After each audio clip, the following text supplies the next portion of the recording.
भगवान वहां से चले हैं, आकर के उन्होंने सुदनवा को मारा, लेकिन मणि उसके पास नहीं थी, क्योंकि मणि अक्रूर जी के पास में थी। फिर उन्हें पता चला कि मणि तो अक्रूर ले गए हैं, तो भगवान ने अक्रूर को दंडित किया, उन्हें दंड दिया कि 10 घंटे रोज आप इस मणि की पूजा करेंगे और मणि से जो सोना प्राप्त होगा वो तौल करके राजकोष में आप जमा करेंगे। ये दंड दिया गया अक्रूर जी को। फिर भगवान घूमते हुए यमुना के किनारे गए हैं, तो वहां पर सूर्य पुत्री कालिंदी से भगवान का विवाह हुआ। 5वां विवाह मित्रवृंदा के साथ हुआ, 6वां विवाह सत्या के साथ हुआ, 7वां विवाह भद्रा के साथ हुआ, 8वां विवाह लक्ष्मणा के साथ हुआ और 16,100 पृथ्वी पुत्र भौमासुर ने देश विदेश के राजा की जो बेटियां हैं वो अपने अंतःकरण में उसने एकत्रित कर ली थी, बंदी बना ली। उसका विचार था कि 20,000 कन्याएं हो जाएं तब मैं शादी करूंगा।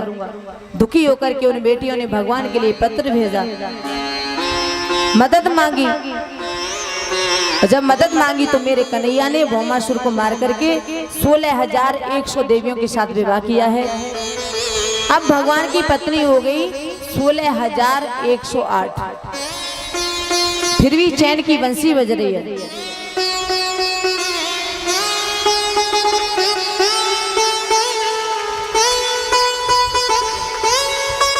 भगवान के 16,108 विवाह हुए, फिर भी भगवान को योगी राज कृष्ण कहा जाता है। और आजकल समाज में हमारे भाई एक ही विवाह करते हैं तो उससे भी तंग आकर के कोई भाग जाते हैं, कोई आत्महत्या करता है और कोई रोता रहता है, दुखी हो जाते हैं।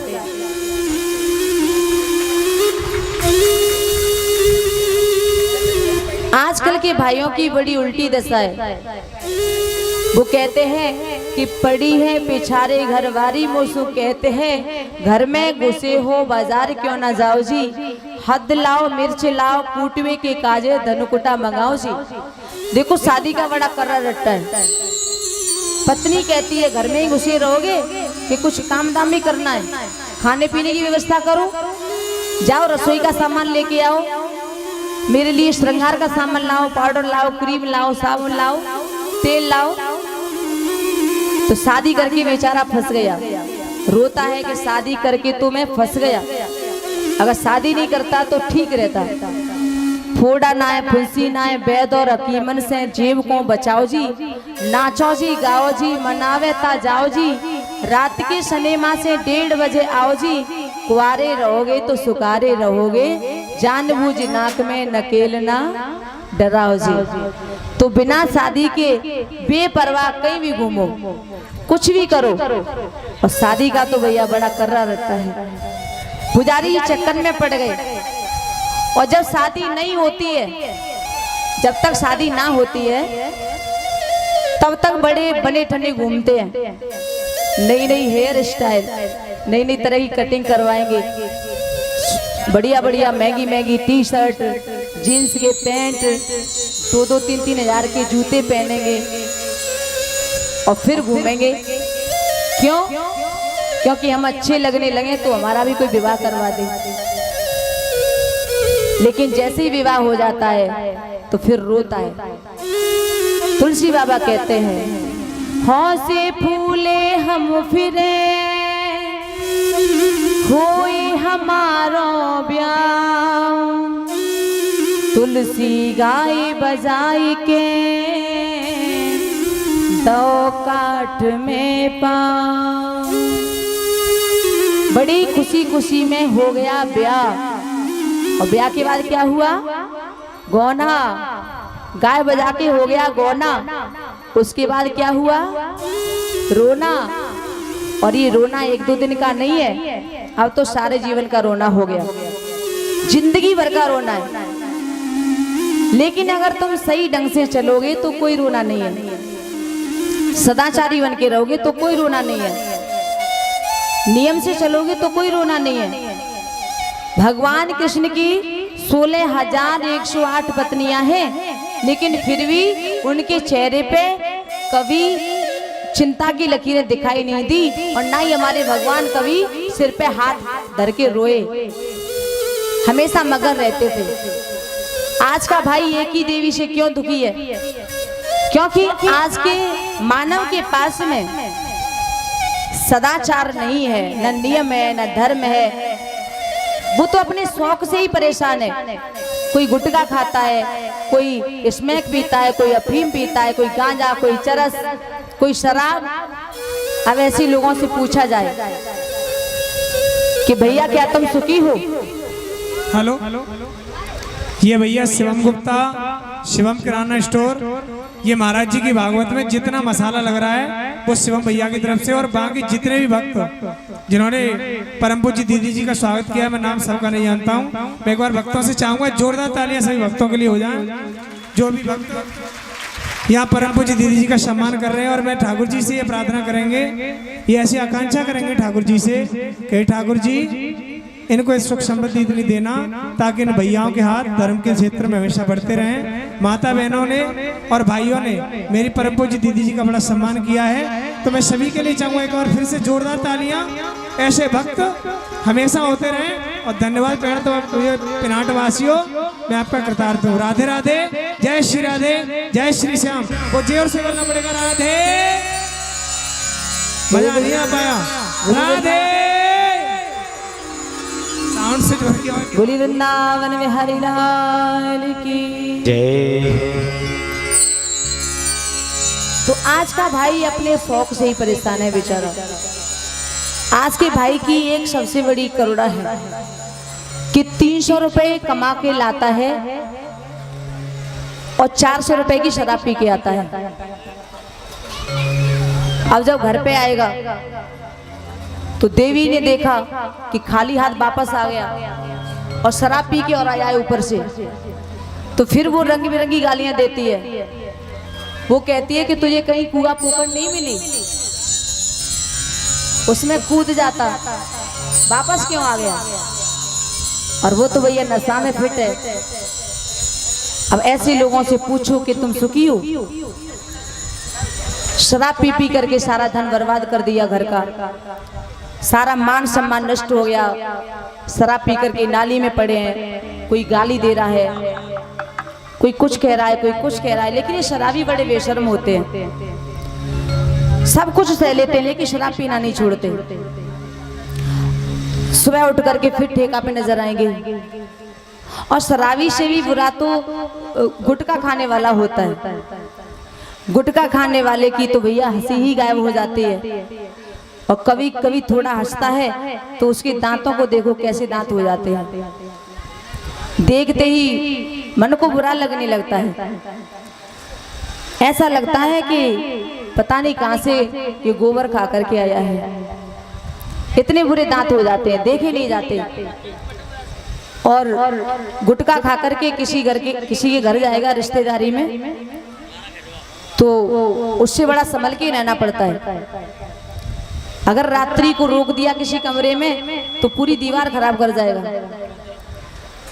और कई रिश्तेदारी में गया और उसके लिए चाय नाश्ता आई, किसी ने कहा भैया नाश्ता कर लो, तो जो गुटखा नहीं खाते हैं वो तो तुरंत नाश्ता करने लगते हैं, और जो गुटखा खा रहे होते हैं मुंह में गुटखा भरा हुआ होता है, उनसे कहो भैया तुम भी खा लो, तो वो मना करेगा नहीं भैया, क्योंकि पहले जो मुंह में गोबर भरा है उससे कहाँ निकाले, ये जगह तो देखनी पड़ेगी। तो गुटखा खाने वाला बहुत बुरा होता है। गुटखा खाने वाले का मुंह चिड़िया की तरह हो जाता है, छोटा सा मुंह रह जाता है, और फिर जैसे चिड़िया चुना चुगती है ना वैसे खाना खाता है वो। इतनी बुरी हालत हो जाती है, और फिर भी वो गुटखा खाना बंद नहीं करता।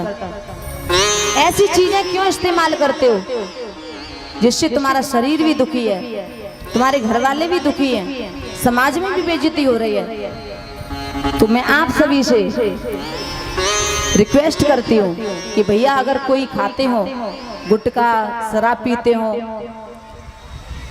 तो इन्हें छोड़ने की कोशिश करना।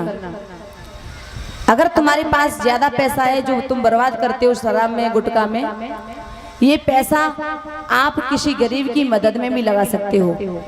100-100 रुपए के गुटके फाड़ देते हो रोजाना, उन 100 रुपए से किसी गरीब के बच्चे की किताबें आ सकती हैं, तो उनकी थोड़ी हेल्प कर सकते हो।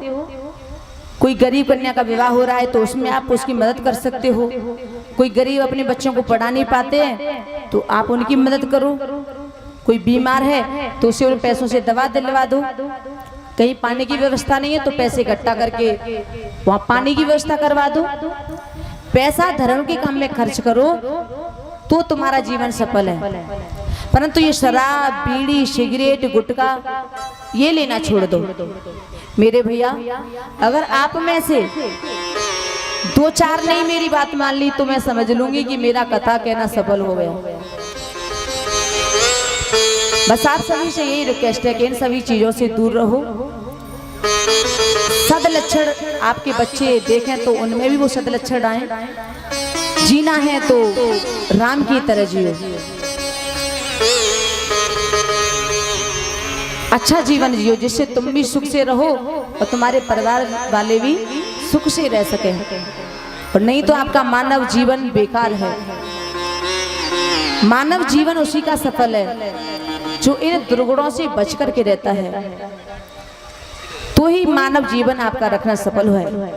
बोली वृंदावन बिहारी लाल की जय। तो भगवान ने जब भौमासुर को मार दिया तो कारागृह से 16,100 बेटियां बाहर निकली हैं। उन कन्या को देख करके मेरे गोविंद सोच में पड़ गए हैं कि अब ये राजकुमारी जाएंगी कहाँ। दुनिया का कोई भी राजकुमार या कोई भी इनसे विवाह करने के लिए तैयार नहीं होगा। इनके माता पिता भी इन्हें स्वीकार करने के लिए तैयार नहीं होंगे। इन राजकुमारियों के सामने केवल 2 ही मार्ग हैं, या तो अपनी आत्महत्या कर लें या फिर गलत रास्ते पे चली जाएं। और इतनी सारी लड़कियां एक साथ अगर गलत रास्ते पर जाती हैं तो समाज का क्या होगा। समाज में कितनी बड़ी विकृति पैदा हो जाएगी। तो भैया वो राजकुमारियां धन्य हैं कि भगवान उनके पति बन गए और मानवीय गुणों से जीवन जीने का उन्हें अधिकार मिला। भगवान द्वारका में आ जाते हैं और उनका बड़ा सुंदर, बड़ा प्यारा परिवार है, घर में शांति है। भगवान के 16,108 विवाह हुए। इसका मतलब क्या है? हे राजन, वेद में 3 कांड हैं। पहला ज्ञान कांड और ज्ञान कांड के 4,000 मंत्र हैं। दूसरा कर्म कांड, कर्म कांड के 80,000 मंत्र हैं। तीसरा उपासना कांड, उपासना कांड के 16,000 मंत्र हैं। उपसमीपे असनम उपासनम, परमात्मा के समीप जाना ही उपासना है। तो 16,000 जो वेदों के जो उपासना कांड के मंत्र हैं वो ही भगवान कृष्ण की 16,000 पत्नी हैं। 100 प्रकार के उपनिषद, जो 100 प्रकार के उपनिषद हैं जिनमें भगवान कृष्ण की भक्ति का प्रतिपादन किया गया है, वे 100 उपनिषद ही श्री कृष्ण की 100 पत्नी है। और गीता में बताया है भूमि सपान लो वायु संकवो बुद्धिरेव अहंकारेत्यम में भिन्नो प्रकृति रष्टदः। गीता में बताया है कि 8 प्रकार की प्रकृति होती है। भूमि, जल, अग्नि, वायु, आकाश, मन, बुद्धि और अहंकार। ये 8 प्रकार की प्रकृति, 8 प्रकार की प्रकृति होती है। तो जीव में और ईश्वर में क्या अंतर है? जीव और ईश्वर में इतना अंतर है कि जो प्रकृति के वश में रहता है वो तो जीव है, और जो प्रकृति को अपने वश में रखता है वो ईश्वर है। तो 8 प्रकार की प्रकृति भगवान की 8 पटरानी है। 100 प्रकार के उपनिषद कृष्ण की 100 पत्नी है। और वेद के उपासना के जो 16,000 मंत्र हैं वो भी कृष्ण की पत्नी है। इस प्रकार से इसका पूर्ण भाव हो गया 16,108। और इतनी पत्नी होते हुए भी भगवान का परिवार बड़े प्रेम से रहता है। परंतु कुछ देवियां कभी कभी रूठ जाती हैं। श्री सुखदेव समझाने लगे, हे राजन, एक रुक्मिणी ऐसी है जो कभी कन्या से रूठती नहीं है, नाराज नहीं होती। बाकी सभी पत्नी कन्या से रूठ जाती हैं। सबसे ज्यादा सत्यभामा नाराज होती है, रूठती है। लेकिन रुक्मिणी मैया कभी नाराज नहीं होती है। एक दिन भगवान कन्हैया विचार करने लगे कि देखो, मेरी सारी देवियां रूठ जाती हैं, लेकिन रुक्मिणी को आज तक मैंने नाराज होते हुए नहीं देखा। दास दासी भी कोई ये नहीं बता सकता कि रुक्मिणी को कभी क्रोध आया हो। एकदम शांत रहती हैं, इसीलिए सभी लोगों ने प्यार करते हैं। एक दिन भगवान कन्हैया सोचने लगे कि आज तो हम रुक्मिणी के पास जाते हैं और आज हम उन्हें क्रोध दिलाएंगे, गुस्सा दिलाएंगे। देखते हैं कि गुस्से में ये कैसी लगती होंगी। तो भैया बिना बात के ही वो रुक्मिणी के पास आए हैं। और भैया श्याम तो है ही नटखट। आ गए रुक्मिणी के पास में, दिमाग में बात बैठ गई कि आज रुक्मिणी को क्रोध दिलाना है। श्याम रुक्मिणी के पास में आए, रुक्मिणी की ओर देखा। रुक्मिणी ने आसन डाला, प्रभु बैठ जाइए। भगवान कन्हैया बैठ गए और बैठ गए। बहुत देर हो गई लेकिन कुछ बोले ही नहीं। रुक्मिणी बार बार चेहरे की ओर देख रही हैं। भगवान बड़े उदास बैठे हैं। तो पूछने लगी, प्रभु आप उदास क्यों हैं, बोलते क्यों नहीं है, कुछ बताओ तो सही। लेकिन श्याम नहीं बोले। रुक्मिणी ने पूछा कि प्रभु क्या मुझसे कोई गलती हो गई है, मुझसे गलती हो गई हो तो बता दो। कन्हैया कहने लगे, एक गलती आपने की हो तो बताएं। अरे तुम तो गलती पर गलती, गलती पर गलती, गलती पर गलती करती चली आई हो। रुक्मिणी ने कहा कि मेरे से क्या गलती हो गई, बता तो सही। भगवान ने कहा, सुनो रुक्मिणी, पहली गलती, राजपुत्री विषुता भूपे लोकपाल विभूति विहार महानुभावे श्रीमद्वी रूपोदारी बलोर्जिते। भगवान कहने लगे, पहली गलती तो तुमसे ये हुई कि आपने मुझसे विवाह किया। इतने बड़े बड़े सुंदर राजकुमार वहां पे आए थे, लेकिन तुमने उन राजकुमारों को छोड़ करके और मेरे साथ विवाह किया। अब क्या मिला तुम्हें मेरे साथ विवाह करके? रुक्मिणी जी सुन रही हैं, फिर चेहरे की तरफ देखा, अभी गुस्सा नहीं आया। भगवान कन्हैया कहने लगे, अब तुम ये कहोगी कि विवाह तो मैं बिल्कुल ना करती, लेकिन इसलिए कर लिया कि तुम बड़े भारी वीर हो। तो यहाँ भी तुमने गड़बड़ कर दी, क्योंकि राजभ्यो वेव्यता शुभ्रो समुद्रम शरणं गता बालब्धे गतद्वेषा प्रायश्त्यत्र न पाशना। अगर तुम मुझे वीर समझती हो तो यहाँ भी तुमने गलती कर दी। मेरे जैसा कायर आदमी दुनिया में कोई नहीं है। बड़े बड़े राजाओं के डर से मैं यहाँ पे छुपा बैठा हूँ समुद्र में, तो ऐसे कायर व्यक्ति के साथ में, ऐसे डरपोक व्यक्ति के साथ में तुमने विवाह कर लिया। बताओ तुम्हें क्या मिला? रुक्मिणी ने कोई जवाब नहीं दिया। प्रभु ने कहा, अब तुम ये कहोगी कि विवाह तो बिल्कुल ना करती, लेकिन इसलिए कर लिया कि आप तो देवकी नंदन हो। तो यहाँ भी तुमने गड़बड़ कर दी। देखो, कोई मुझे देवकी का कहता है, कोई यशोदा का कहता है, और कोई कहता है ना देवकी का है ना यशोदा का है। पता नहीं कहां से आ गया। अब बताओ, जिसके माता पिता का कुछ पता नहीं और उससे तुमने विवाह कर लिया, अब क्या मिला तुम्हें मुझसे विवाह करके? अब आप ये कहोगे कि आप बड़े सुंदर थे इसलिए मैंने विवाह कर लिया। तो अरे काहे का सुंदर हूं मैं, मेरा नाम भी कनुआ है, और वैसे भी जन्म से मैं काला था, और जब कालिया के चक्कर में पड़ गया तो और काला हो गया। मैं राजा कभी बना नहीं, गद्दी पे कभी बैठा नहीं, दुनिया के लोग मुझसे द्वेष करते हैं। और तुम्हारे बड़े भाई रुक्मी से भी तो मेरी नहीं बनती। इतनी बात कह करके रुक्मिणी के मुंह की तरफ देखा, उन्हें क्रोध नहीं आया। कन्हैया कहने लगे अब आप ये कहोगी कि मैंने तुम्हारी बड़ी बड़ाई सुनी थी इसलिए विवाह कर लिया। तो देवी यहाँ भी तुमने गलती कर दी। मेरी बड़ाई कौन करता है, मेरे गुण कौन गाता है? जिसको रहने के लिए मकान नहीं होता, पहनने के लिए कपड़े नहीं होते, खाने के लिए भोजन नहीं होता, ये भिखमंगे बाबा मेरा कीर्तन करते हैं। कोई काम धंधा तो है नहीं, बस रघुपति राघव राजा राम पतित पावन सीताराम ऐसे कीर्तन करते रहते हैं, झांझ बजाते रहते हैं, चिमटा बजाते रहते हैं। तो ऐसे फकीरों की बातों में आकर के तुमने मुझसे विवाह कर लिया।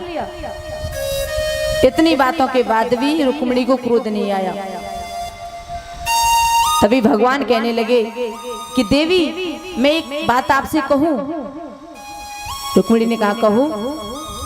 तो कहा देखो अभी भी कुछ नहीं बिगड़ा है, अगर तुम चाहो तो तुम्हारा विवाह हम शिशुपाल के साथ करवा सकते हैं। तुम चाहो तो कल ही तुम्हारा विवाह करवा देंगे। तो भैया ये बात कन्हैया ने कब कही रुक्मिणी से? जब रुक्मिणी के 5 पुत्र हो चुके थे तब वो कह रहे थे कि तुम्हारा विवाह शिशुपाल से करवा दूं, तुम कहो तो।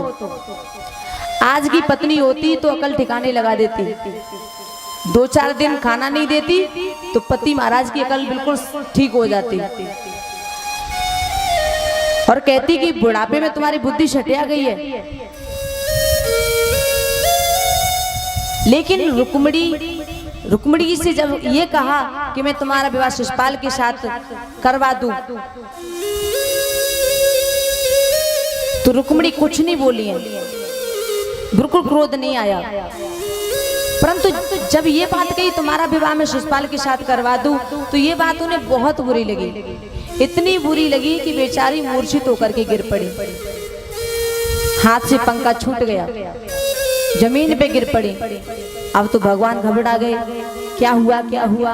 मैंने सोचा था कि नाराज हो जाएंगी, कुछ उल्टी सीधी सुनाएंगी, रूठ जाएंगी, परंतु ये मजाक तो करनी पड़ गई। मेरे कन्हैया ने 4 भुजाएं धारण कर ली हैं, 2 भुजाओं से रुक्मिणी को उठाया और एक हाथ से पंखा डुला रहे हैं, एक हाथ से पसीना पहुंच रहे हैं। अब 1 घंटे बाद रुक्मिणी मैया को होश आया। मेरी गोपाल कहने लगे रुक्मिणी मामा वेद भर्य सूर्य था, जाने त्वामत परायणा,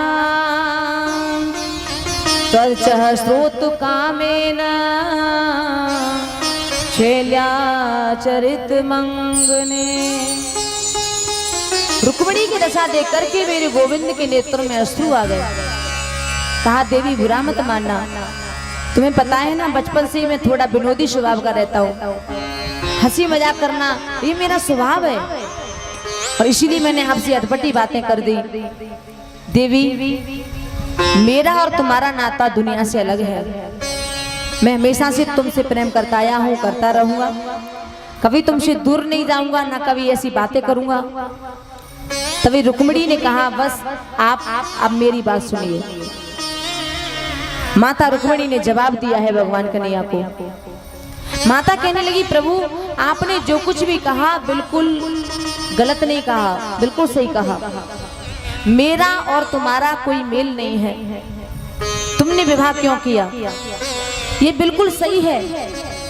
कहाँ मैं प्राकृति के आबद्ध नारी और कहाँ आप प्रकृति से परे पुराण पुरुषोत्तम श्री हरि, मेरा और आपका मेल है ही कहाँ। ये तो कृपा करके आपने मुझे अपनी पत्नी स्वीकार कर लिया है, ये मेरा सौभाग्य है।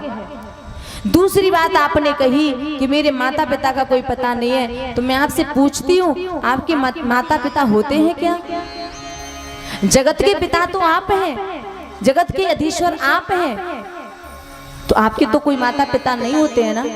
ये तो दुनिया की लीला रचने के लिए आप किसी को माँ कह दो या पिता कह दो, लेकिन वास्तव में आपका कोई माता पिता होता है क्या? आपने कहा कि मैं बड़ा कायर हूँ, बड़ा डरपोक हूँ, राजाओं के डर से मैं समुद्र में रहता हूँ। तो सुनो ये बात भी आपने सत्य कही। सत्यम भयादेवी गुणे वियुर क्रमांतः शेते समुद्रयुल्मनं मात्र आत्मा नित्यं कदिन्द्रिय गणे कृत विग्रहस्त्वा तत्सेवकेन पदं विद्युतं तमो अंधम। रुक्मिणी जी ने कहा कि जिस हृदय में अविद्या, अस्मिता, राग, द्वेष, अविनेश ये शत्रु बैठे हैं, उस हृदय में आप वास नहीं करते हैं। आप तो आत्मा रूपी समुद्र में वास करते हैं। चौथी बात आपने कही कि मैं काला हूं, और काले से तुमने विवाह क्यों किया? तो प्रभु आप काले ही कमाल करते हो।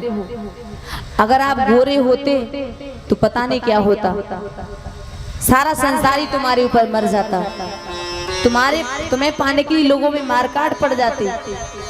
आपका रंग काला थोड़ी है, जग का उजाला है। और आपने ये भी कहा कि भिखमंगे महात्मा मेरा भजन करते हैं। तो प्रभु दुनिया में सबसे बड़ा धनवान कौन है? अगर आप मुझसे पूछेंगे कि संसार में सबसे बड़ा धनवान कौन है, तो मैं यही कहूंगी कि संतों से बड़ा धनवान इस दुनिया में और कोई नहीं हो सकता। पास में आपके नाम का धन हो, ज्ञान का धन हो, वैराग्य का धन हो, भक्ति का धन हो। इसी अचल संपत्ति को पाने के लिए तो भक्त लोग सब कुछ छोड़ देते हैं। मीराबाई उसने कहा था कि जिसको रतन मिल जाता है तो फिर उसे और कोई चीज अच्छी नहीं लगती है। जो लोग डायमंड के पारखी होते हैं वो सोना कभी नहीं पहनते, और जिसको हीरा नहीं मिलता वो सोना पहन के काम चलाते हैं। लेकिन जिसको रतन मिल जाए फिर वो किसी चक्कर में नहीं पड़ते हैं। मीरा ने तो कहा था कि पायो जी मैंने राम रतन धन पायो। मैं आपसे एक बात कहूं, ये संसार की जितनी भी चीजें हैं वो सब बिगड़ने वाली हैं, क्योंकि धन को कमाने में तकलीफ, धन खर्च हो जाए तो तकलीफ, और इनसे ज्यादा तकलीफ होती है धन की रखवाली करने में। धन की रक्षा भी प्रभु की कृपा से होती है, लेकिन राम नाम का जो रतन होता है ना चोर ले जा सकता है, ना कोई लूट सकता है। आप इसको जितना ज्यादा खर्च करोगे उतना ही बढ़ता जाएगा। श्री सुखदेव बताने लगे, हे राजन,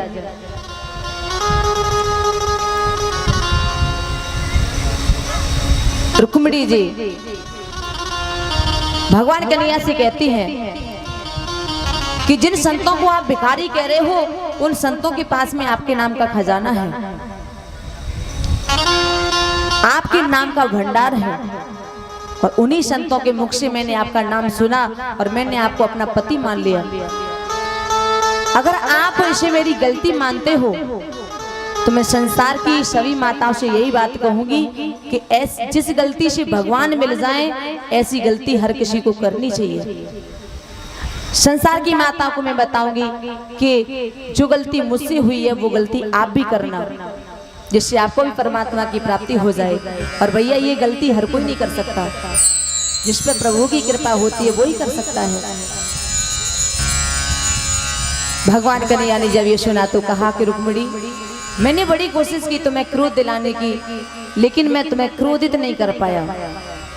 बस तुम्हारे इसी स्वभाव के कारण तो तुम मेरे सबसे ज्यादा करीब हो। रुक्मिणी मैया को बड़ी प्रसन्नता होती है, तो मेरे गोविंद ऐसी ऐसी अटपटी लीलाएं करते हैं। अभी भगवान का कीर्तन बोलेंगे बड़े भाव के साथ में, फिर सुनेंगे भगवान की रसली कथा। मीठी मेरी ताली के साथ में भगवान का कीर्तन बोलेंगे।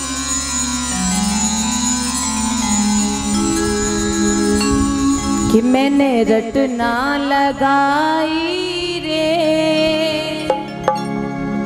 मैंने रटना लगाई रे, ओ राधे तेरे नाम की। मैंने रटना लगाई रे, ओ राधे तेरे नाम की। मैंने रटना लगाई रे, ओ राधे तेरे नाम की। मैंने रटना लगाई रे, ओ राधे तेरे नाम की। राधे तेरे नाम की, किशोरी तेरे नाम की। राधे तेरे नाम की, किशोरी तेरे नाम की। राधे तेरे नाम की किशोरी तेरे नाम की। राधे तेरे नाम की किशोरी तेरे नाम की। मैंने रत्ना लगाई रे, मैंने रत्ना लगाई रे, ओ राधे तेरे नाम की। मैंने रत्ना लगाई रे ओ राधे तेरे नाम की। आपसे मीठी मीठी ताली के साथ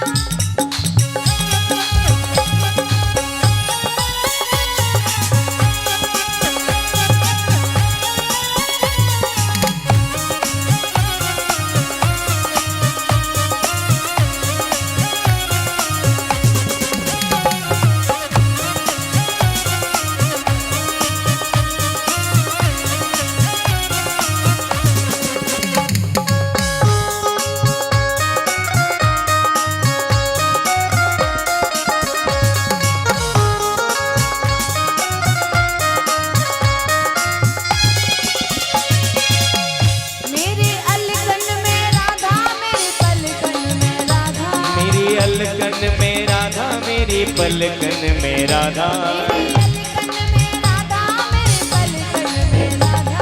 मेरे अलकन में राधा मेरे पलकन में राधा।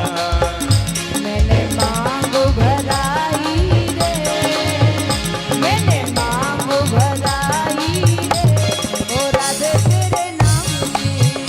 मैंने रटना लगाई रे ओ राधे तेरे नाम की। आपसे मीठी मीठी ताली के साथ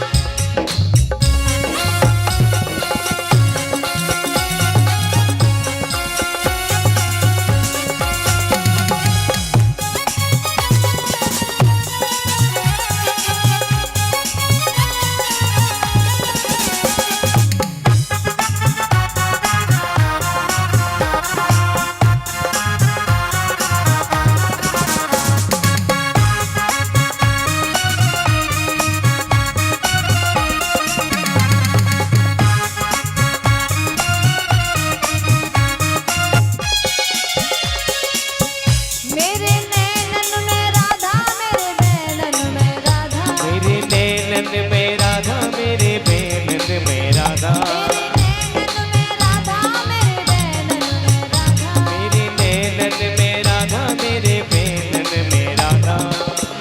मैंने बिंदिया लगाई रे, मैंने बिंदिया लगाई रे, ओ राधे तेरे नाम की। मैंने बिंदिया लगाई रे ओ राधे तेरे नाम की। मैंने रत्ना लगाई रे, ओ राधे तेरे नाम की। मैंने रटना लगाई है ओ राधे तेरे नाम की। भाव से गाएं।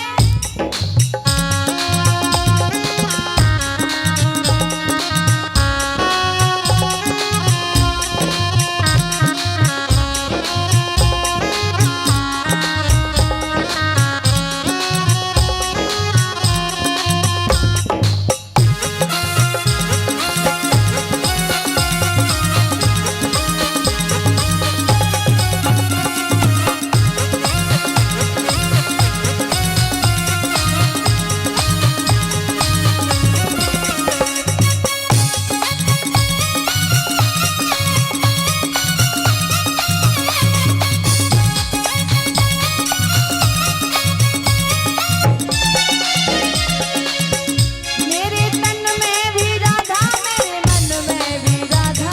मेरे तन में भी राधा मेरे मन में भी राधा। मेरे तन में भी राधा मेरे मन में भी राधा। मैंने मेहंदी रचाई रे, मैंने मेहंदी रचाई रे, ओ राधे तेरे नाम की। मैंने मेहंदी रचाई है ओ राधे तेरे नाम की। मैंने रत्ना लगाई रे, ओ राधे तेरे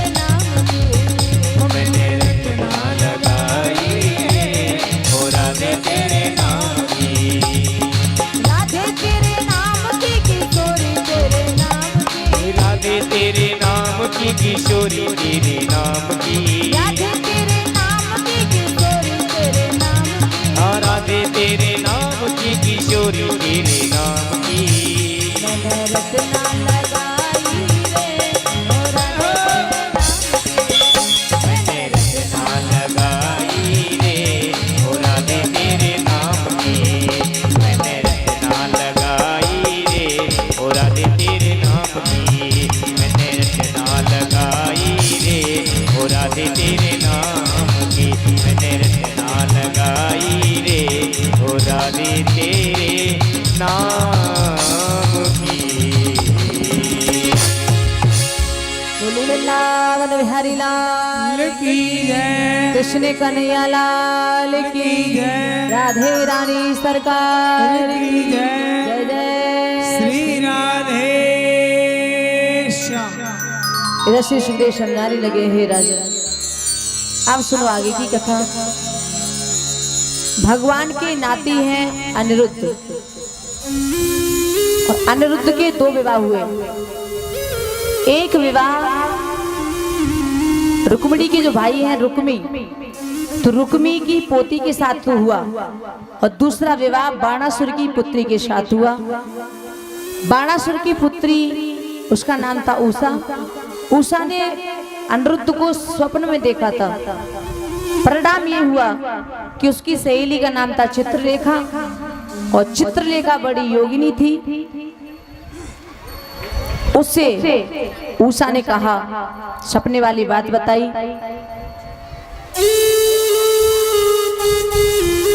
तो चित्रलेखा रात्रि के वक्त द्वारका में जाती है और अनिरुद्ध को चुरा करके लाई।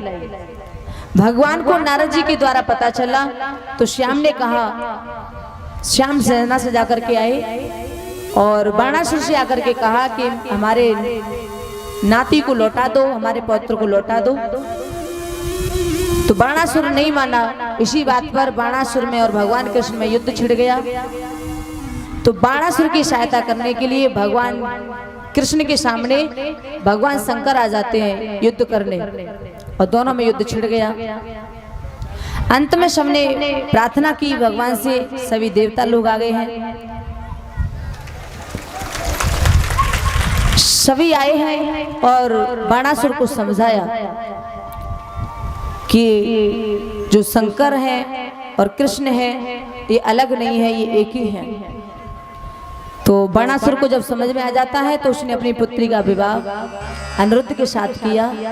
तो पौत्र और पौत्र वधू को लेकर के भगवान द्वारका में आ गए हैं। बोली वृंदावन बिहारी लाल की। आगे श्री सुखदेव जी ने कहा, हे राजन एक बड़ी विचित्र बात है, मैं आपको बताना चाहता हूँ। बोले क्या? तो बताया कि आज मेरे कृष्ण के पुत्र की उम्र हो गई 50 वर्ष की, कृष्ण के जो नाती हैं उनकी उम्र हो गई 25 वर्ष की, और बाबा जो है कृष्ण उनकी उम्र हो गई 16 वर्ष की। हे राजन,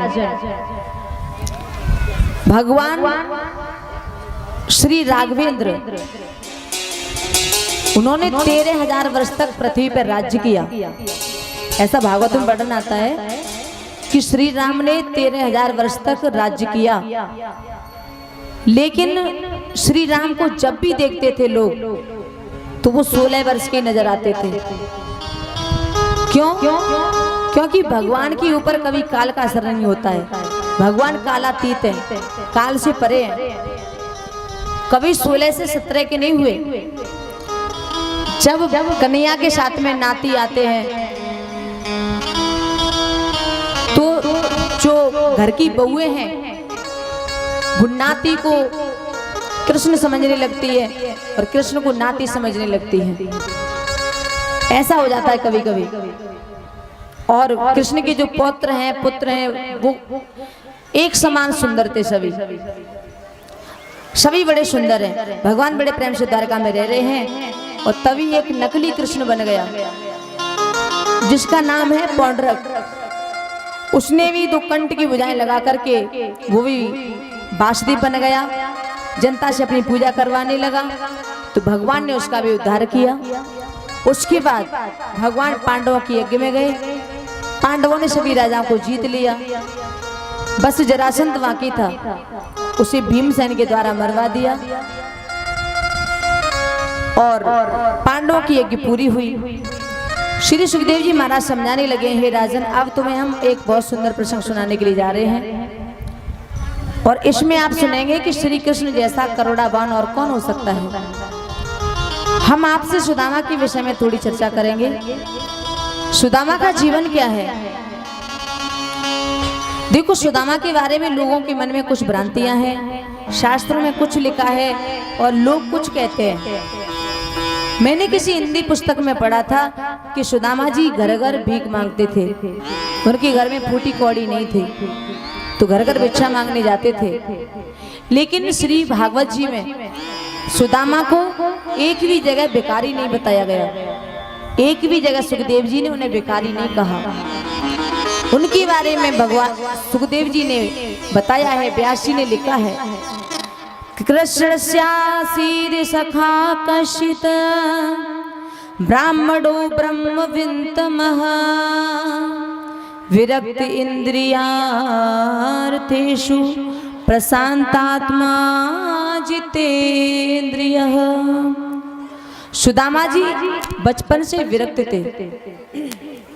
इंद्रियों में सुदामा की विरक्ति थी। सुदामा का प्रशांत मन है। और भैया, ब्राह्मण को कभी भीख नहीं मांगनी चाहिए। दान लेने का अधिकार ब्राह्मण का है, लेकिन भीख मांगने का उसका अधिकार नहीं है। तीसरी बात, एक भी जगह भागवत में सुदामा को भिखारी नहीं बताया गया है, कहीं उन्हें दरिद्र संबोधन नहीं किया गया है।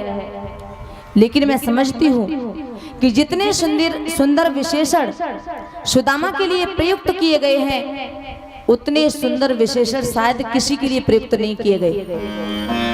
सुदामा जी के घर में सुबह खाएं, शाम का कोई पता नहीं है, ये बिल्कुल सही बात है। लेकिन सुदामा दरिद्र है, ये बिल्कुल गलत बात है। गरीब होना अलग बात है, दरिद्र होना अलग बात है। सुदामा गरीब है लेकिन दरिद्र नहीं है। एक अरबपति को हम दरिद्र कह सकते हैं, लेकिन एक गरीब को दरिद्र नहीं कह सकते। दरिद्र किसे कहते हैं? दरिद्रो यस्तु असंतुष्टो। दरिद्र वो है जो असंतोषी है, जिसके मन में असंतोष है, वो दरिद्र है। और जब आवे संतोष धन तो सब धन धूल समान। संतोष रूपी धन जिसके पास है तो फिर वो दरिद्र थोड़े ही है भैया। सुदामा ने अपने जीवन में कभी किसी से एक पैसा नहीं मांगा। जो भी कथा में मिल जाता है, पूजन पाठ में मिल जाता है, बस उसी से घर का गुजारा चलाते हैं। मांगने किसी के यहाँ नहीं जाते हैं। अगर दान में कुछ नहीं मिलता है तो फल खाकर के गुजर करते हैं। फल भी नहीं मिलते हैं तो खेत कटने के बाद जो अन्न पड़ा रह जाता है खेतों में, तो उन्हें बीन करके लाते हैं, धो करके उन्हें सुखाते हैं और फिर देवी सुशीला से पिसवाते हैं और 4 टिक्कर बनवाते हैं। 2 खुद खाते हैं, 2 पत्नी खाती है और बड़े प्रेम से रह रहे हैं। इसी दशा में 10 साल व्यतीत हो गई और सुदामा की दशा बड़ी कमजोर होती जा रही है। चेहरे पे झुर्रियां पड़ने लगी, शरीर कमजोर होने लगा है। और सुशीला को एक दिन बड़ा कष्ट हुआ। सुशीला सुदामा जी से कहने लगी कि मुझे क्या लगता है कि पिछले जन्म में शायद मैंने किसी की बेईमानी की होगी, किसी को कष्ट दिया होगा, किसी को धोखा दिया होगा, इसीलिए हमारे ऊपर इतनी गरीबी आ गई है।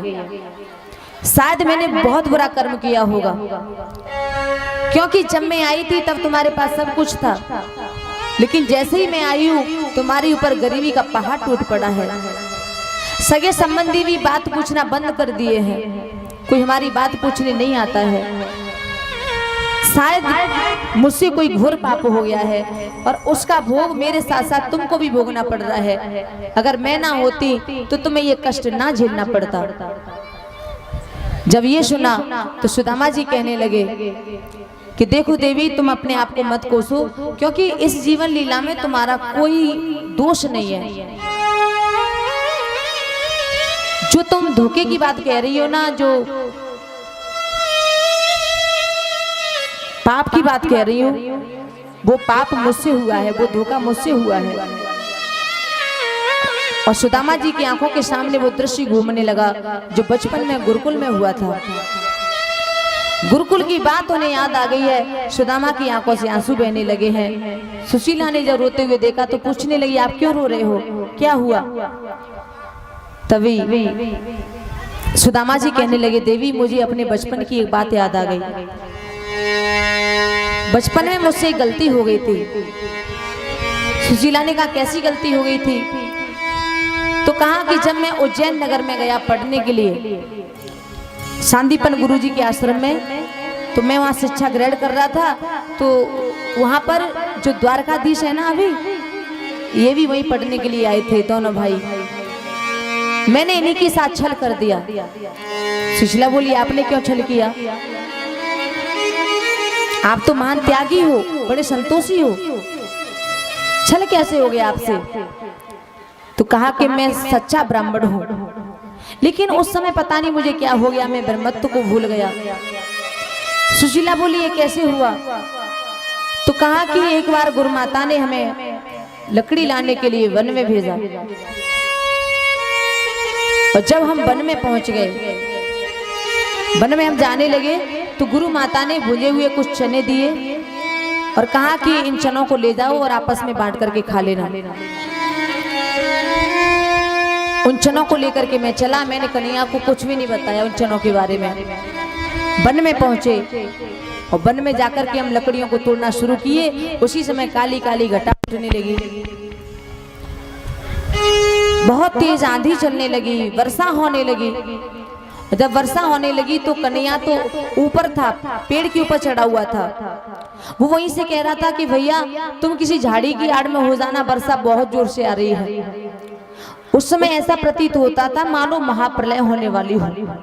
वृक्ष टूट टूट के गिर रहे थे और मैं नीचे बैठा था झाड़ी में, कन्हैया ऊपर बैठा था। बार बार कन्हैया मुझे आवाज भी दे रहा था, भैया डरना नहीं, डरना नहीं। और देवी ये कोई भगवान की लीला थी। मैं वहीं पर बैठा था, अचानक मुझे भूख लगने लगी। ज्यादा रात हो गई थी तो मुझे भूख लगी। मुझे याद आया गुरु माता ने जो चने दिए हैं, लाओ थोड़े से खा लेता हूँ। मैंने चनों को खाना शुरू किया। भूख के मारे मैं उन चनों को खाने लगा, और जब चने खाने लगा तो मेरे मुंह से कट कट की आवाज निकलने लगी। कन्हैया ने ये आवाज सुनी तो उसने कहा कि भैया तुम्हारे पास कुछ है तो मुझे भी दे दो, मुझे भी भूख लगी है। तो देवी मैंने उस कन्हैया से झूठ बोल दिया। मैंने कह दिया कि नहीं मेरे पास कुछ नहीं है। उसने मुझसे कहा भी कि तो तुम्हारे मुंह से कटकट की आवाज क्यों आ रही है? तो मैंने उससे झूठ बोल दिया कि मेरी दांती बज रही है सर्दी के मारे, इसलिए कटकट की आवाज आ रही है, और कुछ नहीं है। तो श्याम चुप रह गया। तो देवी इस पेट के लिए मैं झूठ बोल गया अपने सखा से। उस समय मैंने कुछ भी विचार नहीं किया कि अपने मित्र का हिस्सा खाना, अपने छोटे भाई का हिस्सा खाना ये अच्छी बात नहीं है। मेरा कन्हैया मुझसे बहुत प्रेम करता था, मुझे अपना बड़ा भाई मानता था। एक राजा का बेटा होते हुए भी उसे कोई अभिमान नहीं था। मुझे उसने कभी पराया नहीं समझा। और मैंने थोड़े से चनों के लिए मैं उसे झूठ बोल गया। सारी रात्र को हम उसी वन में रुके। सुबह हुआ तो हम वापस लौट के आए। गुरु माता ने दोनों के भीगे वस्त्र उतरवाए, नए वस्त्र पहनवाए। और गुरु माता ने तभी कन्हैया से पूछा कि कन्हैया ये बताओ सारी रात हो गई तो मैं वन में कुछ खाया पिया कि नहीं? कन्हैया ने कहा कि गुरु माता उस वन में क्या रखा था जो हम खा लेते? मैं और सुदामा भैया दोनों भूखे ही रहे। जब ये सुना गुरु माता ने तो गुरु माता को बड़ा क्रोध आ गया। और मैं गुरु माँ के सामने गया तो मेरी आंखें शर्म के मारे नीचे हो गई। गुरु माँ को बड़ा क्रोध आया और गुरु माता समझ गई है कि सुदामा ने अकेले चने खा लिए हैं, मेरा कन्हैया भूखा ही रहा। गुरु माता को क्रोध आ गया। गुरु माता ने क्रोध में आकर के कह दिया, अरे सुदामा तूने अपने छोटे भाई का हिस्सा खा लिया है तो जा, सारे जीवन तू इस पेट को भरने के लिए डोलेगा, लेकिन तुझे पेट भरने लायक अन्न नहीं मिलेगा, तेरा पेट नहीं भर पाएगा। उसी दिन से मैं श्याम से दूर दूर रहने लगा। कन्हैया का सामना करने की मेरे अंदर हिम्मत नहीं थी।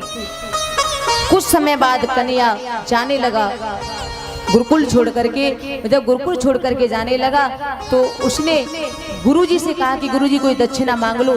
तो पता है गुरु सांदीपन ने क्या मांगा था? गुरु सांदीपन ने बहुत अनोखी चीज मांगी थी। द्विजस्त्रियोस्तम महिमानबुदम संलक्ष्य राजन्नते मानुषीमतिम सम्मंत्र पन्यास महार्णवे मृतम बालम प्रभासे वर्याम भूवः। देवी, मैं पहले तो कृष्ण को साधारण बालक ही समझता था, अपना मित्र समझता था, लेकिन मैंने कृष्ण की अद्भुत महिमा को देखा। मैंने देखा कि गुरुजी से उसने कहा कि गुरुजी कोई दक्षिणा मांग लो। तो पता है गुरुजी ने क्या मांगा? गुरुजी ने गुरु दक्षिणा में मांगा कि प्रवास क्षेत्र में जो उनका पुत्र कई वर्षों पहले डूब करके चला गया, पता ही नहीं चला कि कहाँ गया, लोग उसे मरा हुआ मानते थे। तो गुरुजी ने अपना वही खोया हुआ पुत्र मांग लिया। लेकिन मेरे गोपाल ने कहा कि ठीक है, मैं तुम्हारे पुत्र को लाके दूंगा।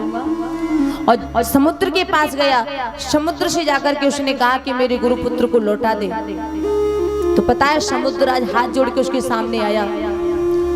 उसने कहा कि आपका गुरुपुत्र मेरे पास नहीं है, मेरे जल में पंचजन्य नाम का एक दैत्य रहता है, शायद उसके पास हो, वो शंख के रूप में रहता है। तो कन्हैया समुद्र में कूद पड़ा और उसने पंचजन्य दैत्य को मार डाला। लेकिन गुरुपुत्र उसके पास नहीं था। भगवान ने सोचा कि बिना बात के मारा गया है, तो उसका पंचजन्य शंख अपने हाथ में ले लिया। ऐसा सुना तो यमराज उनके सामने खड़े हो गए और कहा कि प्रभु, मैं आप दोनों की क्या सेवा कर सकता हूँ? भगवान ने यमराज जी से कहा, गुरुपुत्र विहानी तम निज कर्मा निबंधनम आनयस्व महाराज मच्छासन पुरस्कृतम तथेति तेनोपानीतम गुरुपुत्रम यमदूतमो दनत्वा स्वगुरु वे भूयो व्रडी स्वेति तमोचतुः। भगवान ने यमराज जी से कहा कि यमराज, अपने कर्म बंधन के अनुसार मेरा गुरु पुत्र यहाँ पे आया है, तो तुम मेरी आज्ञा को स्वीकार करो। उसके कर्म बंधन पे आप ध्यान ना दो, उसे मेरे पास लेके आओ। यमराज ने सहर्ष आज्ञा स्वीकार कर ली और गुरुपुत्र को लाकर के उसे दे दिया। और उसने गुरुपुत्र को लाकर के गुरु को सौंप दिया। तो गुरु सांदीपन की आंखों में अश्रु आ गए थे और दोनों ने श्याम को आशीर्वाद दे दिया। सम्यक संपादितो वत्स भवदभ्याम गुरु निष्कृपः कौन उसमें द्विज गुरु कामानाम वशिष्यते।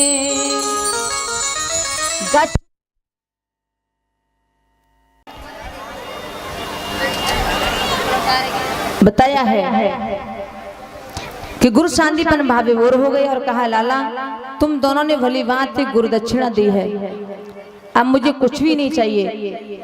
जो तुम्हारे जैसे पुरुषोत्तमों का गुरु है, उसका कौन सा मनोरथ अपूर्ण रह सकता है। राम और श्याम, अब तुम दोनों अपने घर जाओ, मेरा आशीर्वाद तुम्हारे साथ है। तुम्हारी विद्या हमेशा नवीन बनी रहे, लोगों को प्राप्त करने वाली तुम्हारी कीर्ति बनी रहे।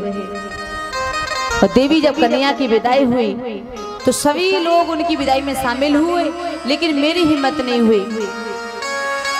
मैं अकेला वहां आकर के बैठ गया जहां से कृष्ण का रथ जाने वाला था। कृष्ण का रथ जब निकल के जाने लगा, मैं रास्ते के सहारे बैठा हुआ था। कन्हैया ने मुझे देखा तो वो रथ से कूद पड़ा और दौड़ता हुआ मुझे मेरे पास आकर के गले से लगा लिया और कहा, सुदामा तुम मेरी विदाई में शामिल क्यों नहीं हुए? मैं कब से तुम्हें देख रहा था। और जब कन्हैया ने मुझसे इतना कहा, मुझे बहुत रोना आया, बहुत रोना आया। और मैंने अपने कर्मों की माफी मांगी कि लाला मुझसे गलती हो गई। तो कन्हैया ने मुझसे कहा था कि भैया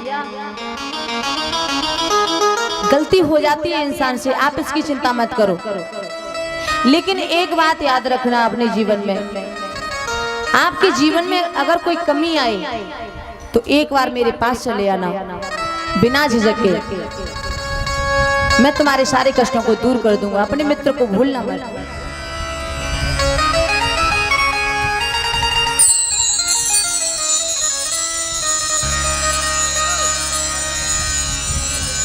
श्री सुखदेव जी बताने लगे, हे राजन,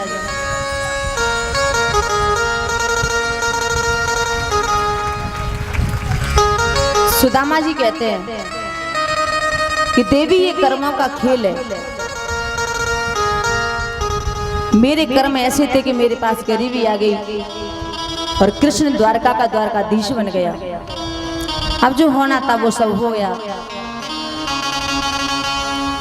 अब मैं उस बात को याद नहीं करना चाहता हूँ, बस आज तुमने याद दिला दी इसलिए मैंने तुम्हें बता दिया। जब सुशीला ने सुना कि कृष्ण इनके मित्र हैं, तो सुशीला सुदामा से कहने लगी है कि प्रभु द्वारकाधीश आपके मित्र हैं, आपके साथ बड़े हैं, तो मैं आपसे एक बात कहूं। कहा कहो। तो सुदामा से सुशीला कहने लगी कि प्रभु आप अगर मेरी एक बात मान लो तो आप कृष्ण से मिलने के लिए चले जाओ। मुझे विश्वास है कि आप कृष्ण से मिलने के लिए जाएंगे तो आपके सारे कष्ट दूर हो जाएंगे। मेरे प्रभु तुम्हारी गरीबी को एक पल में दूर कर देंगे। सुदामा जी ने कहा कि देखो देवी, स्वार्थवश तो मैं किसी के पास नहीं जाता, मैं अपना स्वार्थ लेकर के कन्हैया के पास बिल्कुल नहीं जाऊंगा। सुशीला कहने लगी अगर तुम कुछ मांगना नहीं चाहते हो उनसे तो एक बार उनके दर्शन तो कराओ, कुछ मांगना मत, बस दर्शन कराना। इतना सुना तो सुदामा कहने लगे देखो देवी, तुम जानती हो कि मैं मांगने कभी नहीं जाता हूँ, और अब तुम कह रही हो कि मैं चला जाऊं कृष्ण के पास दर्शन करने के लिए, तो मैं चला जाऊंगा। लेकिन एक बात याद रखो, जब गुरु के घर जाते हैं, मित्र के घर जाते हैं, तो खाली हाथ नहीं जाते, कुछ न कुछ लेकर के जाते हैं। लेकिन मेरे पास तो कुछ भी नहीं है, मैं क्या लेकर के जाऊं, किससे मांगू? और तुम जानती हो मैं मांगूंगा किसी से नहीं। तो सुशीला कहने लगी मैं आपसे मांगने के लिए नहीं कह रही हूँ, आप प्रभु के लिए कुछ ले जाना चाहते हो तो चिंता मत करो, मैं अभी कुछ लेके आती हूँ। सुशीला चली है, पड़ोस में गई और पड़ोस में जाकर के ब्राह्मणों के घर से 4 मुट्ठी चावल मांग करके लाई है। या चित्वा चतुरो मुष्टिन विप्रान प्रथुक तंतुलान। सुदामा की देवी 4 मुट्ठी चावल लेकर के आई है। अगर वो गांव में सारा कर देती तो 2-4 बोरी हो जाती, लेकिन मांगा नहीं, 4 मुट्ठी चावल लाई, वो भी उधार लेके आई। सुशीला ने विचार किया कि मेरे पति भगवान से कुछ नहीं मांगेंगे, तो ऐसा कुछ करूं जिससे मेरे गोपाल समझ रहा है कि सुदामा के घर खाने के लिए कुछ भी नहीं है। तो 4 घर के चावल एक जगह रख दिए। और भैया 4 घर के चावल जब एक जगह रखे जाते हैं तो चावलों में अंतर होता है, कोई टेढ़ा होगा, कोई मोटा होगा, कोई पतला होगा। और चावलों को ऐसे कपड़े में बांधा जो एक विलस्त कपड़ा, वो भी 5 जगह से फटा हुआ था, फट करके सिला हुआ था। उस कपड़े में चावलों को बांधा है और कहा लो आप ये चावलों को ले जाओ, द्वारकाधीश से स्वीकार करेंगे। सुदामा जी उन चावलों को लेकर के चलने लगे हैं।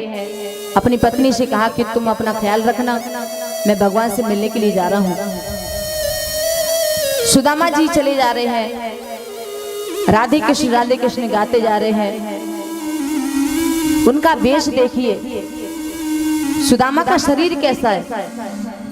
जो धोती पहने हैं वो कई जगह से फटी हुई है, सिर पर ढकने के लिए वस्त्र भी नहीं है, फूटा सा लोटा है, टूटी सी छड़ी है, उधरी सी रस्सी है, पैरों में बीमारियां फटी हुई हैं और एक एक हड्डी उनकी नजर आ रही है।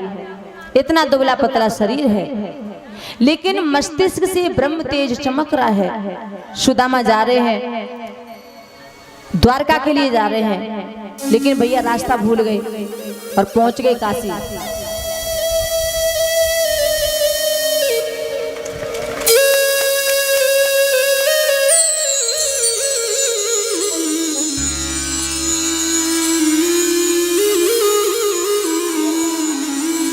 तो भगवान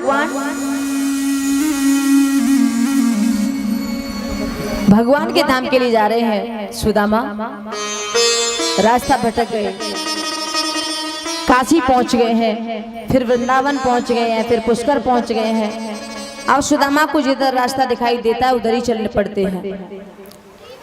और चलते चलते सुदामा जी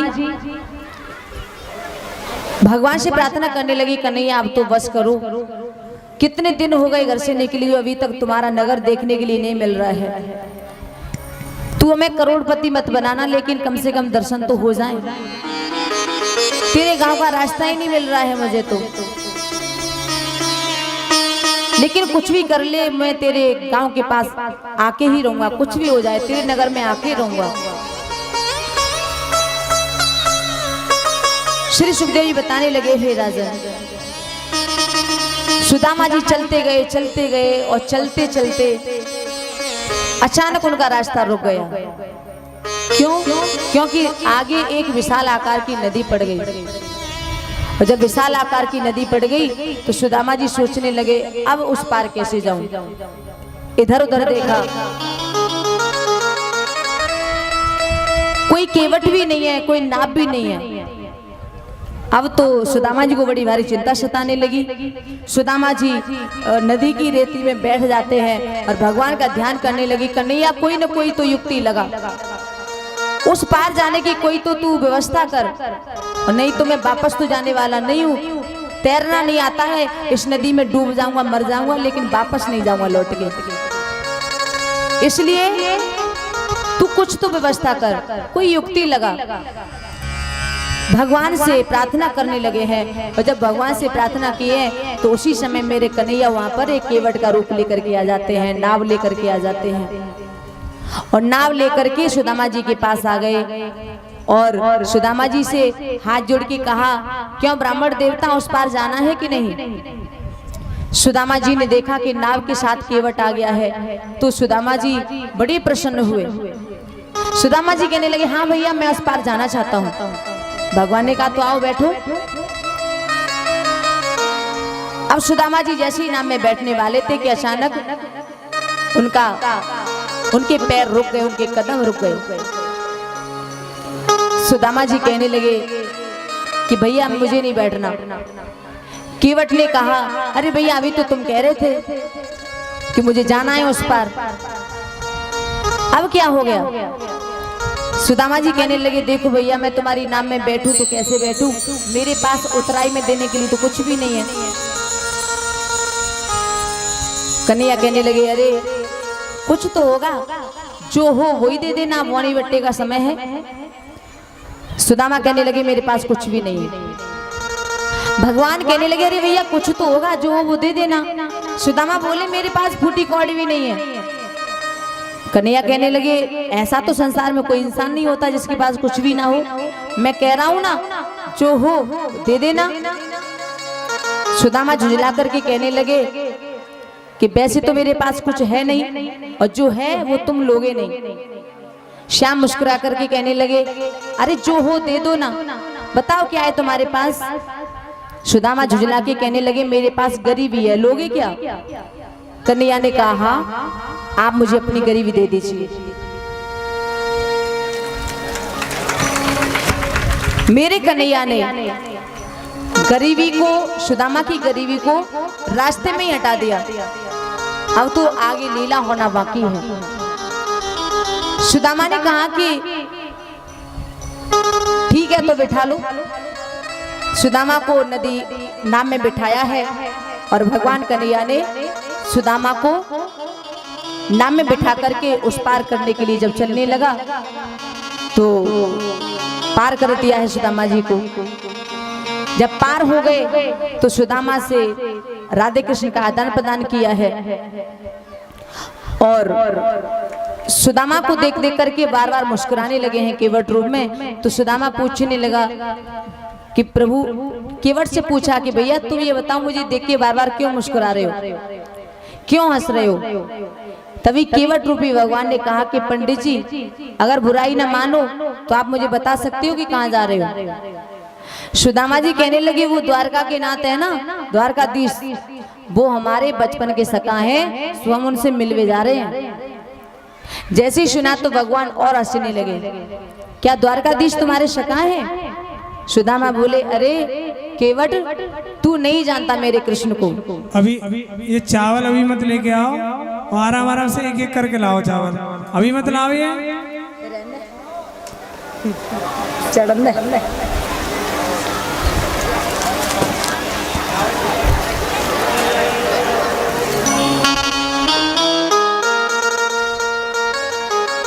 श्री सुखदेव समझाने लगे, हे राजन, जब भगवान केवट रूप में हंसने लगे तो सुदामा ने कहा अरे तू नहीं जानता मेरे द्वारकाधीश को, तूने तो जिंदगी भर गाय चलाई है, तूने जिंदगी भर ये नाभि चलाई है और कुछ नहीं आता तेरे को। मेरे कृष्ण को तू नहीं जानता। मेरा कृष्ण ये नहीं देखता कि शरीर पर कपड़े कैसे पहने हैं, रूप कैसा है, वो ऐसा कुछ भी नहीं देखता, वो तो बस भाव को देखता है। और तू भी एक बार अगर मेरे कृष्ण से मिल लेगा ना तो ये नाव वाव चलाना छोड़ देगा, दौड़ता हुआ तू भी जाएगा जैसे मैं जा रहा हूँ। भगवान कन्हैया हंसने लगे, कहा ठीक है ब्राह्मण देवता आप ही जाइए। राधे कृष्ण का आदान प्रदान किया, सुदामा जी चले हैं।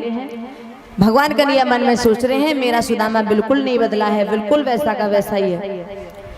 सुदामा जी अब चलने लगे और चलते चलते द्वारका नगर में पहुंचे। द्वारका नगर में पहुंचे, नगर का नजारा देखा, बड़ा ही सुंदर नगर है। चारों ओर सुगंधी छाई हुई है, जगह जगह प्रसाद वितरित हो रहा है। और द्वारका में मंदिरों की तो कोई समारी नहीं है, घंटा नाद हो रहा है, शंख नगाड़े बज रहे हैं और भगवान का कीर्तन हो रहा है। मगन होके सभी नाच रहे हैं, गा रहे हैं। चलो हम भी गाते हैं बड़े भाव के साथ, मेरी मेरी तालों के साथ। कि यहाँ झूम झूम कर नाचे रे सब बोले राधे कृष्णा। यहाँ झूम झूम कर नाचे रे सब बोले राधे कृष्णा। यहाँ झूम झूम कर नाचे रे सब बोले राधे कृष्णा। यहाँ झूम झूम कर नाचे रे सब बोले राधे कृष्णा। सब बोले राधे कृष्णा, सब बोले राधे कृष्णा। सब बोले राधे कृष्णा, सब बोले राधे कृष्णा। यहाँ सब झूम झूम कर नाचे रे सब बोले राधे कृष्णा। यहाँ सब झूम झूम कर नाचे रे सब बोले राधे कृष्णा। और भाव से ताले के साथ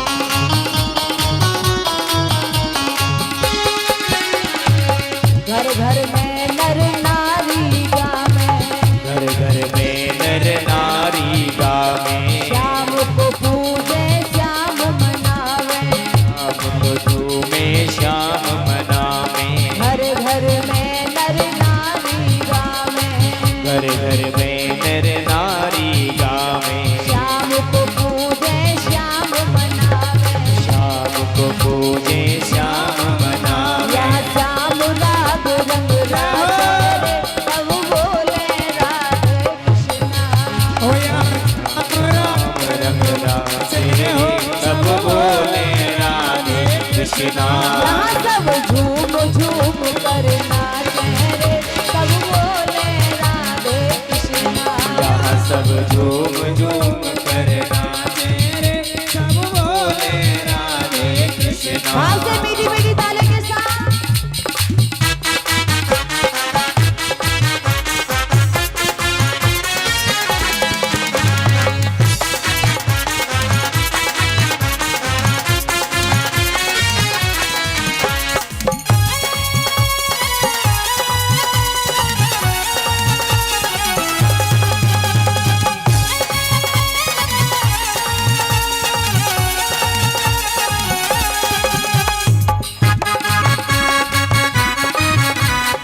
की गली गली में धूम श्याम की, गली गली में धूप शाम की महिमा चौदिश श्याम नाम की, महिमा चौदिश श्याम नाम यहाँ की वेद श्याम रस गाते हैं, सब बोले राधे कृष्णा। वेद श्याम रस गाते रे सब बोले राधे कृष्णा यहाँ सब झूम झूम कर नाचे रे, सब बोले राधे कृष्णा। यहाँ सब झूम झूम कर नाचे रे सब बोले राधे कृष्णा और भाव से ताले के साथ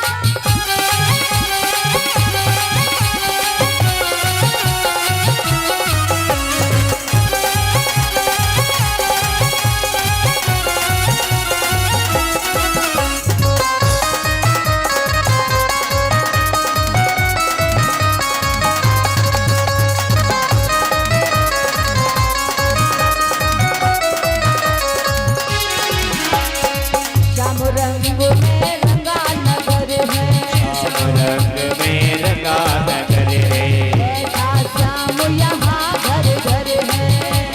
शाम यहाँ घर घर है श्याम रंग में रंगा नगर है, श्याम रंग में रंगा नगर है ऐसा श्याम यहाँ घर घर है।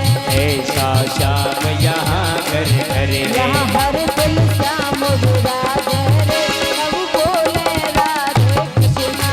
श्याम रमावे रे